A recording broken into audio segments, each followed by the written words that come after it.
to IQ classes. I hope you all will be fine. Today's topic is Gauss theorem. चलिए देखते हैं Gauss theorem क्या है. Total electric flux, previous lecture में हमने electric flux study किया था.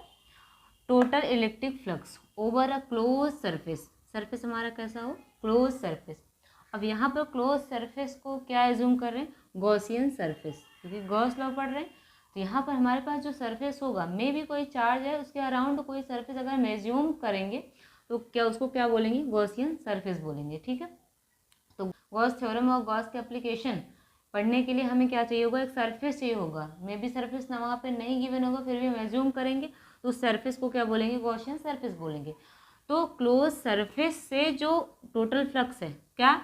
In free space. कैसे? फ्री स्पेस, वैक्यूम में. हमारा जो सरफेस है कैसा है? वैक्यूम में हो, तो उससे जो टोटल फ्लक्स है वो क्या होता है? 1/ε0 times the total charge enclosed within the surface. मतलब उस सरफेस के अंदर जो चार्ज है, बाहर की चार्ज की बात नहीं हो रही, उस सरफेस के अंदर, क्योंकि क्या बोला? Enclosed within the surface. उस सरफेस के अंदर जो चार्ज है उसका क्या होता है? 1/ε0 टाइम्स होता है क्या? फ्लक्स होता है. जो कि यहाँ पे मैथमेटिकल टर्म ये लिखा गया कि हमारे पास क्या हो गया? चार्ज और ठीक, और इसका कितना मल्टीपल है? 1/ε0.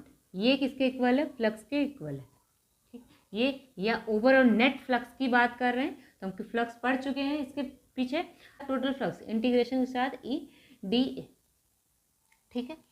तो इसी को हमें प्रूफ करना है. चलिए स्टार्ट करते हैं.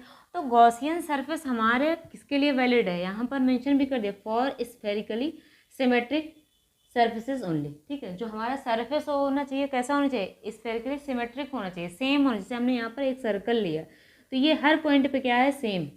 तो ऐसे सरफेस के लिए हमारा गॉस थ्योरम क्या है? वो वैलिड है. ठीक. चलिए देखते हैं. Let us suppose an isolated positive charge Q is situated at the centre O of a sphere of radius R. ठीक है. अब यहाँ पर देखिए, अगर हम इलेक्ट्रिक फील्ड की बात करें, electric field due to this charge, तो क्या होगा?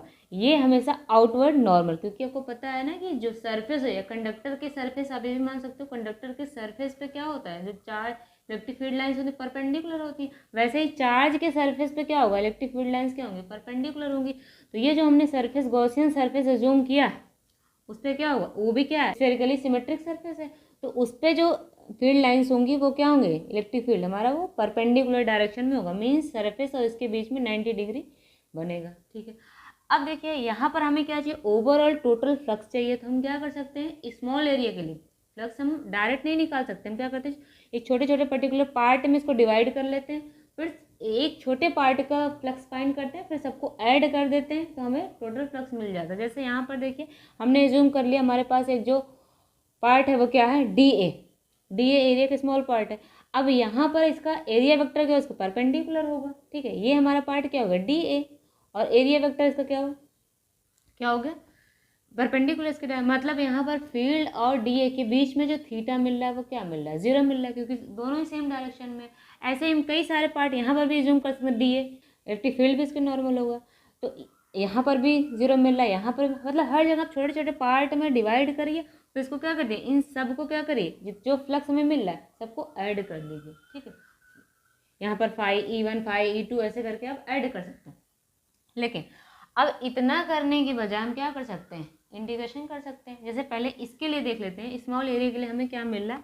Electric flux over a small surface area. तो इसको हम क्या लिखेंगे? d∅E. क्या मिलेगा? E.dA. आपने ये स्टडी किया है. ठीक. और इसको क्या लिख सकते हैं? और मैग्नीट्यूड के टर्म में EdA cos थीटा. और थीटा यहाँ पर क्या है? 0. दोनों के बीच, दोनों सेम डायरेक्शन में, थीटा में क्या मिल रहा है? 0. और cos 0 की वैल्यू 1 होती है. तो ये क्या मिल गया? EdA. तो हमें एक स्मॉल एरिया से क्या मिला? Flux EdA. ऐसे ही सबका अगर हम एक एक पार्ट निकालते जाएंगे, क्या ऐड कर देंगे तो हमें टोटल फ्लक्स मिल जाएगा. तो इतना करने के बजाय हम क्या करेंगे? इसका इंटीग्रेशन कर देते हैं. d∅E. ठीक है. अब इसी का क्या कर देंगे? इंटीग्रेशन कर देंगे तो हमें टोटल फ्लक्स मिल जाएगा.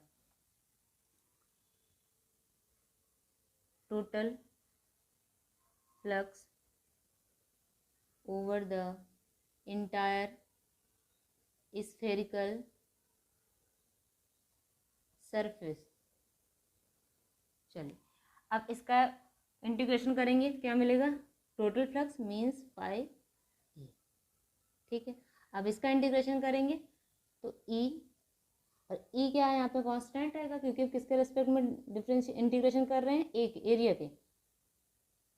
ठीक, और ये एरिया क्लोज सरफेस है, तो क्लोज सरफेस के लिए हम यहाँ पे इंटीग्रेशन राउंड ऐसे बना देते हैं। और ये क्लोज सरफेस एरिया क्या मिल जाएगा? 4πr²। आर क्या है यहाँ पर? रेडियस स्मॉलर, तो इसको हम लिख सकते हैं ई और 4πr² में भी यहाँ पे दिखे ना, तो यहाँ देख लेते हैं इसको, फाई ए इक्वल। अब देखिए ई इलेक्ट्रिक फील्ड है, इसको आप पढ़ चुके हो। ठीक है, इसकी वैल्यू क्या होती है? 1/4πε0 Q/r²। ओके, क्योंकि यहाँ पर अगर इसकी वजह प्लस क्यू की वजह फील्ड आप फाइंड करोगे तो इनके बीच का डिस्टेंस क्या होगा? आर हो गया। ठीक है, और ड्यू टू क्यू चार्ज इसकी वजह फील्ड हमें क्या मिल रही है? 1/4πε0 Q/r²। ओके, और यहाँ पर 4πr², ये तो देखो 4πr² ये कैंसिल हो गया, तो फ्लक्स जो हमें मिल गया वो Q/ε0 मिल गया। ये हमारा प्रूफ हो गया। जो स्टेटमेंट था कि जो टोटल फ्लक्स होता है 1/ε0 टाइम्स तो टोटल चार्ज, हमारे पास टोटल चार्ज क्या है? प्लस क्यू, उसका क्या होता है? 1/ε0 टाइम्स होता है। ठीक है, आज के लिए बस इतना ही। मिलते हैं फिर अपने नेक्स्ट लेक्चर में वर्क के एप्लीकेशन के साथ।